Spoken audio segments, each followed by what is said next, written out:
ಅಪ್ಪ, ಇದು ಬಹಳ ಪವಿತ್ರವಾದಂಥ ಐತಿಹಾಸಿಕವಾದಂಥ ಈ ಮಲೆ ಮಹದೇಶ್ವರ. ಇದು ವಿಶೇಷವಾಗಿ ಎಲ್ಲ ವರ್ಗದ ಜನ, ಬಡವರು, ಮಧ್ಯಮ ವರ್ಗ, ಎಲ್ಲ ಜನ ಈ ದೇವರನ್ನ ಬಹಳ ಆರಾಧನೆ ಮಾಡ್ತಿದ್ದಾರೆ. ಇಲ್ಲಿ ಒಂದು ಸಂಪ್ರದಾಯ ಮೊದಲಿಂದ ಕೂಡ ಬೆಳ್ಕೊಂಡು ಬಂದಿದೆ.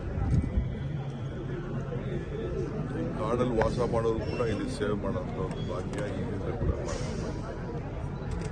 ಅಂದರೆ ಈ ಶಿವನ ಸ್ವರೂಪ ಇಲ್ಲಿ ಎಲ್ಲರೂ ಕೂಡ ಆಶ್ರಯವಾಗಿ ನಿಂತಿದೆ. ಬಹಳ ಪರಿಶುದ್ಧವಾಗಿ ಇದನ್ನು ಕಾಪಾಡಿಕೊಂಡು ಬಂದಿದ್ದಾರೆ.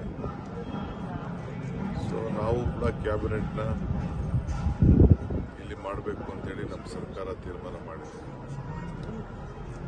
ನಮ್ಮ ಆಚಾರ ವಿಚಾರಗಳು ಕೂಡ ಹೆಚ್ಚಿಗೆ ಪ್ರಚಾರ ಆಗಬೇಕು ಅನ್ನೋದು ನಮ್ಮ ಸರ್ಕಾರದ ಉದ್ದೇಶ. ಇದು ನಮ್ಮ ಸರ್ಕಾರ ಎಲ್ಲ ಇಂಥ ಧಾರ್ಮಿಕ ಕ್ಷೇತ್ರಗಳನ್ನೆಲ್ಲ ಕೂಡ ಅಭಿವೃದ್ಧಿ ಮಾಡಬೇಕು ಅಂತೇಳಿ ಹೊಸ ಪ್ರಾಧಿಕಾರಗಳನ್ನ ನಾವೆಲ್ಲ ರಚನೆ ಮಾಡ್ತಾ ಇದ್ದೀವಿ. ಈಗ ನಮ್ಮ ಸರ್ಕಾರ ಬಂದ ಮೇಲೆ ಇಲ್ಲಿ ಪ್ರಾಧಿಕಾರ ಮಾಡಿದ್ದೀವಿ, ಮೊನ್ನೆ ಯಲ್ಲಮ್ಮ ಕ್ಷೇತ್ರ ಮಾಡಿದ್ದೀವಿ, ಚಾಮುಂಡಿ ಕ್ಷೇತ್ರ ಮಾಡಿದ್ದೀವಿ. ಬೇರೆಯವರು ಸರ್ಕಾರ ಅಧಿಕಾರದಲ್ಲಿದ್ದರು, ಬಿಜೆಪಿಯವರು ಇದ್ದು ತರದಲ್ಲಿ ಅವರೇ ಹಾಕಿದ್ರು, ಮಾಡಲಿಲ್ಲ, ನಾವೇ ಯಾಕೆ ಮಾಡಬೇಕಾಯ್ತು? ಅಂದರೆ ನಾವು ಸರ್ವ ಜನಾಂಗಕ್ಕೂ ಕೂಡ ಒಳ್ಳೇದಾಗಲಿ ಅಂತೇಳಿ ನಾವು ಬಯಸ್ತೇವೆ, ಅಭಿವೃದ್ಧಿ ಮಾಡ್ತೇವೆ. ನೀವು ಯಾರನ್ನೇ ಕೇಳಿದ್ರು ಯಾವ ಕಾಲದಲ್ಲಿ ಏನೇನಾಯಿತು ಅಂತ ಈ ಇತಿಹಾಸಕ್ಕೆ ಬನ್ನಿ, ಈ ದೇವರ ಇತಿಹಾಸಕ್ಕೆ ಬನ್ನಿ. ನಮ್ಮ ರಾಜಕಾರಣ ಮುಖ್ಯ ಅಲ್ಲ, ಭಕ್ತರಿಗೆ ಬಂದಂಥವ್ರಿಗೆ ಸರಿಯಾದ ರೀತಿಯಲ್ಲಿ ಪರಿಶುದ್ಧವಾದಂಥ ಬೇಡಿಕೆಯನ್ನು ಮಾಡಿಕೊಳ್ಳಿಕ್ಕೆ ಅವಕಾಶ ಮಾಡಿಕೊಡ್ಬೇಕು. ಅದನ್ನೆಲ್ಲ ಕೂಡ ಇವತ್ತು ನಾವು ಅವಕಾಶ ಮಾಡಿಕೊಡ್ತಾ ಇದ್ದೀವಿ. ನಾನು ಇಲ್ಲಿಗೆ ಇಲ್ಲೇ ದಿನ ರಾತ್ರಿನೇ ಬಂದೆ, ಬೆಳಗ್ಗೆ ಪೂಜೆಗೆ ಬರಬೇಕು ಅಂತಲೇ ನಾನು ಇಲ್ಲಿಗೆ ಬಂದೆ. ಭಾಳ ಸಂತೋಷದಿಂದ ಇವತ್ತು ಮಹದೇಶ್ವರನ ದರ್ಶನ ಮಾಡಿದ್ದೇನೆ. ಇನ್ನು ರಥಸೇವೆ ಕೂಡ ಮಾಡೋಂಥ ಅವಕಾಶ ಸಿಕ್ಕಿದೆ.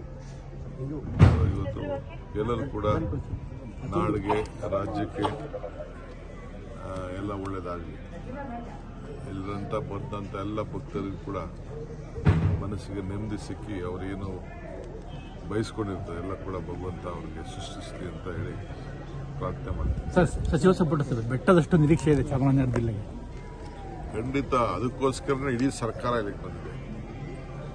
ಕಾವೇರಿ ಜಲಾನಯ ಪ್ರದೇಶದಲ್ಲಿ ಏನೇನು ನೀರ ಕೆಲಸ ಆಗಬೇಕು ಅಂತೇಳಿ ನಾನು ಮೊದಲ ಬಾರಿಗೆ ಈ ಸಚಿವನಾಗಿ ಇಲ್ಲಿ ಬೇಕಾದಷ್ಟೆಲ್ಲ ಮಾಡಿದ್ದೀವಿ. ಇನ್ನು ಭಾಳ ವಿಚಾರಗಳು ಇಲ್ಲಿ ಏನೇನಾಗಬೇಕು. ಈಗಾಗಲೇ ನೀವು ರಸ್ತೆ ನೋಡಿದ್ದೀರಿ. ಹಿಂದೆ ನಾವು ಬರಬೇಕಾದ್ರೆ, ನಮ್ಮೂರಿಂದನೇ ಬರಬೇಕಾದ್ರೆ 4-5 ಗಂಟೆ ಆಗೋದು. ಈಗ ಕೂಡ ಪ್ರತಿ ವರ್ಷ ಲಕ್ಷಾಂತರ ಜನ ಕಾವೇರಿ ದಾಟ್ಕೊಂಡು ಬರ್ತಾರೆ. ಅದೊಂದು ದೊಡ್ಡ ಪದ್ಧತಿ ಇದೆ. ರೋಡ್ ಮಾಡೋಕ್ಕೆ ಈಗಾಗಲ್ಲ, ಮೇಕೆದಾಟು ಮುಗಿಲಿ. ಏಕೆಂದರೆ ನಾವು ಮಾಡಬೇಕು ಅಂತ ಐಡೆಂಟಿಫೈ ಮಾಡಿದ ಜಾಗದಲ್ಲಿ ಮಾಡಿದ್ರೆ ಮುಚ್ಚೋಗ್ತದೆ. ಮೇಕೆದಾಟು ಆದಮೇಲೆ ನೋಡೋಣ, ಕೆಳಗಡೆ ಒಂದು ಸಪ್ರೇಟ್ ರೋಡ್ ಮಾಡೋಕ್ಕಂತೂ ಹಿಂದೆ ಒಂದು ಪ್ಲಾನ್ ಇತ್ತು. ನಮ್ಮ ರಾಜಗೌಡರ ಕಾಲದಿಂದ ಒಂದು ಒತ್ತಾಯ ಇದೆ. ನೋಡೋಣ ಸರ್, ವಿಶೇಷ ಅನುದಾನದ ಘೋಷಣೆ ಸಾಧ್ಯತೆ ಇದೆ ಸರ್? ಹೇಗೆ ಸರ್?